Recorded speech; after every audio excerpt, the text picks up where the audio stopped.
दोस्तों हो नमस्कार। मुलुंडचा दलाल, भडवा, नंगा आदमी, महाराष्ट्र गांडूंचा नाही, हे माझे शब्द नाहीत।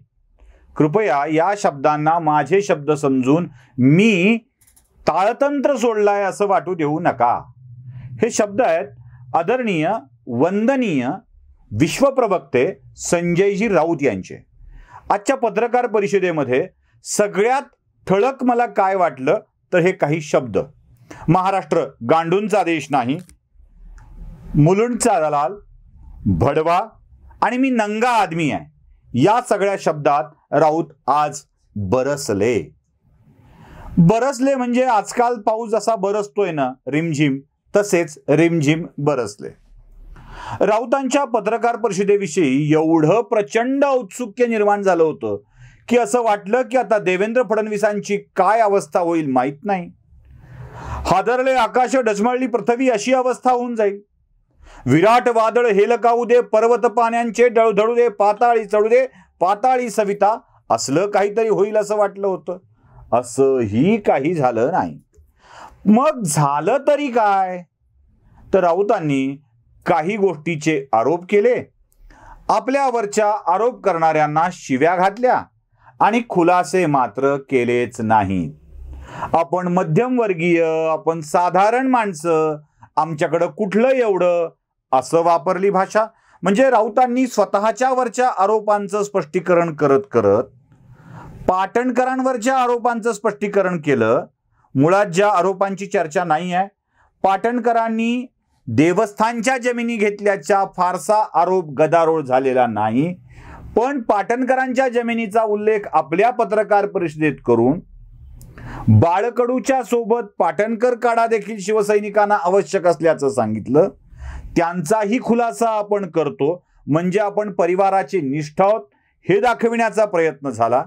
मुळात किरीट सोमय्यांनी कोकणामध्ये उद्धव ठाकरेंनी घेतलेल्या प्लॉटचा उल्लेख आहे कोकणातल्या एका शिवसैनिकाच्या सोबत। 19 बंगल्याचा उल्लेख नाही आहे, पण तिथेही तो उल्लेख करून उद्धव ठाकरेंच्या आरोपाचं आपण स्पष्टीकरण देतोय असं दाखवलं।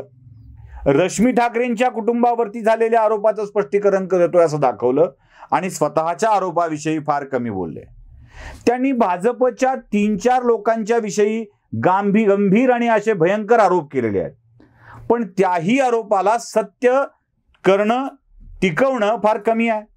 देवेंद्र फडणवीसांच्या वरती आरोप आहेत, एक मोहित कंबोजला सांभाळल्याचा, दुसरा आयटीचा आणि तिसरा हरियाणातल्या एका दूधवाल्याचा। साधारणतः त्या दूधवाल्याकडे 7,000 करोड रुपयाची कंपनी आहे, तो फडणवीसांच्या जवळचा होता। आयटी मध्ये घोळ झालाय, हा 25,000 करोडचा घोळ आहे। आत्ता माझ्याकडे 5,000 करोडची माहिती आलेली आहे, मग कशाला 25,000 करोड सांगितले, 5,000 करोडच सांगायचे।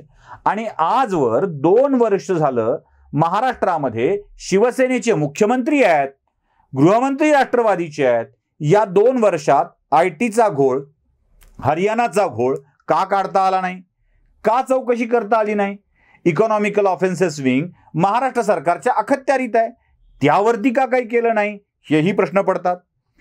पंजाब महाराष्ट्र बँकेच्या घोटाळ्यातल्या ज्या पैशाचा विषय होतो आहे त्या पैशाच्या आरोपावर हे सगळे बोलतात खरं आहे, पण राऊतांनी आज नवा काहीतरी फटाका टाकायचं काम केलेलं आहे आणि त्यात असं सांगितलंय की निकॉनच्या विकॉन फेज 1 फेज 2 ही नील किरीट सोमय्याची कंपनी आहे आणि त्याच्यामध्ये हजारो रुपयांची गुंतवणूक झालेली आहे।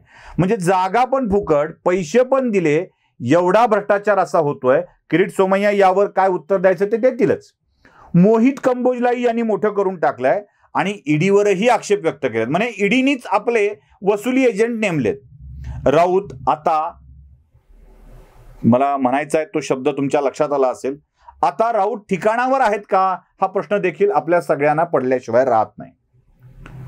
राऊतांनी केलेले आरोप हे जर खरे असतील तर एव्हाना इकॉनॉमिकल ऑफेन्स विंगनं, महाराष्ट्राच्या आर्थिक गुन्हे शाखेनं या नेत्यांना केव्हाच अटक करून टाकायला हवी होती।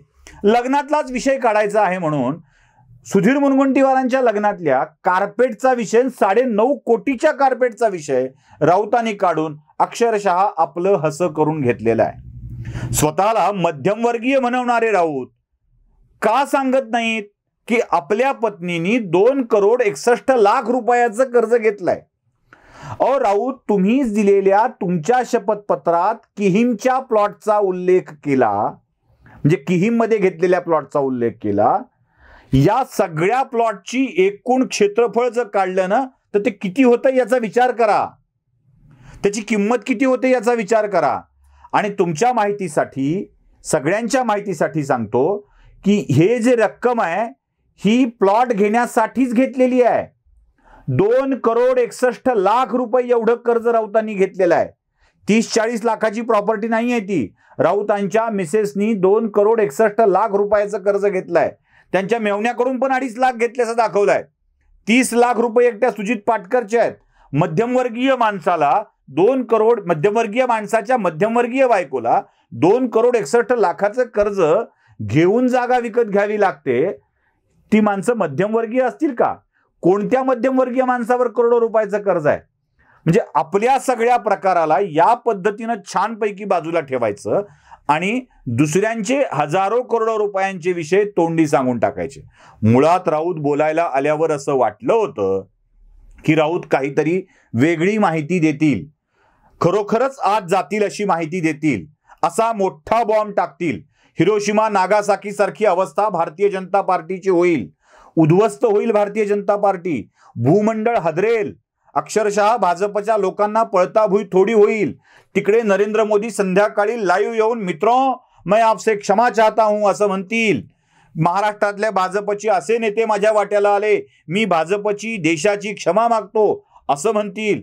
अमित शहा तर सरळ या सगळ्या नेत्यांच्या अटकेचे आदेश काढतील, अशी काहीतरी माहिती राऊत सांगतील असं वाटलं होतं. पण राऊतांनी किरीट सोमय्या, देवेंद्र फडणवीस आणि त्यांच्या भोवतीच हे सगळं केलं. आणि फक्त नॉमिनल 2च नेत्यांवरती आपण आरोप करतोय असं वाटू नये म्हणून ओझरता उल्लेख सुधीर मुनगंटीवारांचा करून टाकला. या सगळ्या प्रकारात त्यांच्या मनातली भडास सोमय्यांच्या मुळे होत आहे आणि याला बळ फडणवीसांची आहे हे सांगण्यासाठीच त्यांनी हे केलंय. अर्थात शिवसेनेचे आवडते शब्द त्यांनी वापरलेले आहेत. शिवसैनिकांच्या लेखी हा बॉम्बस्फोट, भयंकर माहिती, घोटाळे असलं काहीतरी असेल, पण माझ्या लेखी तरी हा सगळा स्फोट हा बॉम्बस्फोट नव्हे, ॲटम बॉम्बचा स्फोट नव्हे, हा आयटम बॉम्बचा स्फोट, ॲटम बमचा स्फोट झालाय असं वाटतं. बम मधून जसा स्फोट होतो तसाच हा स्फोट झालाय एवढंच सध्या म्हणावं लागेल. आता राऊत 5% माहिती दिलेत, 95% शिल्लक आहे. या 95% तरी योग्य दारुगोळा आहे का आणि त्यांनी हे स्फोट होणार आहेत का हे तपासावं लागणार आहे. भाजप नेते देखील काय उत्तर देतात हे बघावं लागणार आहे. एकूणच राऊतांची आजची पत्रकार परिषद ही फेल्युअर झाली, कारण ज्या पद्धतीने राऊतांनी सगळा गाव गोळा केला होता, नाशिकवरून सैनिक, पुण्यावरून सैनिक, हे सगळं आणलेलं होतं. हे सगळं आणून पुन्हा एकदा शिवसेनेचे तेच शब्द वापरलेत, मुलुंडचा दलाल, भाजपचा भडवा, महाराष्ट्र गांडूंचा देश नाही, कुण्या अजून कसला देश नाही, हे असले शब्द वापरून शिवसैनिकांच्या टाळ्या नक्कीच मिळवल्या असतील. पण यामुळं कारवाई टाळता येईल का हे देखील बघितलं पाहिजे. जर खरंच सोमय्या आणि फडणवीसांच्यामुळं कारवाई होत असेल तर त्यांच्यावरती असे आरोप करून राऊतांनी ही कारवाई अधिकच ओढवून घेतली आहे का असाही प्रश्न आपल्या मनात पडतो. आता किरीट सोमय्या राऊतांनी केलेल्या आरोपाचं उत्तर नक्कीच देतील. मुंबईतले मोहित कंबोज राऊतांना माहीत नाही आहेत, पण नवाब मलिकांना मात्र चांगले माहीत आहेत. मोहित कंबोज मागं लागले की सोडत नाहीत हे देखील मलिकांनी अनुभवलं असेल. आता मोहित कंबोज देखील काय उत्तर देतात हे बघायला पाहिजे. आणि फडणवीसांच्या वरती केलेले आरोप देखील किती गंभीर आहेत आता हे फडणवीसच स्वतः सांगतील. पण एकूणच आजची राऊतांची पत्रकार परिषद ही टाय फिश झालेली आहे. एवढंच. नमस्कार.